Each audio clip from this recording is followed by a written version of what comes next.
I thought I would do a quick video about homing switches and workspaces. So this is my Longmill setup. You can see my spoil board is kind of conglomeration of stuff.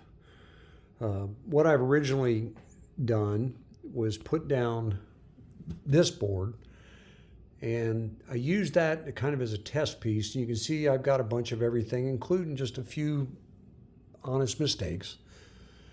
But I've tried everything from the threaded inserts to dog holes to T-track.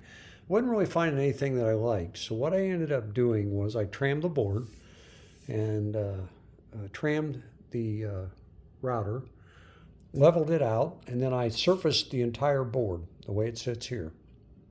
Then I went over it with a couple coats of oil-based finish to seal it up real well. Didn't want to use water-based because water-based tends to cause the wood grain to swell, and then you have to sand it again. Well, so when I did the oil finish, it was just a couple coats and I was done with no sanding. So I did that, and I ran that for a little while. So now I have a good surface that I can use double-sided painter's tape and super glue to tack stuff down to. It works out pretty good. I get a real good finish with this. So what I'm trying to do now, or what I needed to do now, was set up a workspace when I run this. So when I set this up, it originally starts out in G54, which are one of the workspaces on here. And then it goes from G54 to where I have this T-track set up for a place where I can use as a corner to set up as a known point for my X and Y axis to 0. So the way I set this up was I put a router bit inside my router upside down. I used a 1/4 inch bit, and then I pushed the edge of the T-track up against the bit, and I shot one screw into it right where that was at. Then I went down to the far end down here, and I put the router bit right up against it, again inside the router.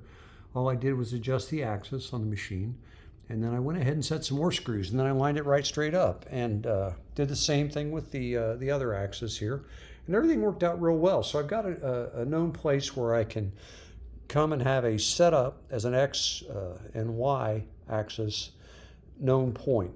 Now, so when I start my machine, I've got limit switches installed, by the way, and you can see I've got them there, and that gives me a known point to start from. The limit switches do. So what I do with them is I end up going, when I connect my machine,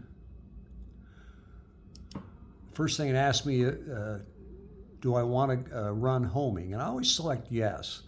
Now I do this in the G54 workspace, so let's go ahead and let that run. So what my Longmill's doing now is it's going to try to find that known home position. So we can see the lights on this axis. And when the light comes on down here, it's at a known XY coordinate. So we're going to let this run.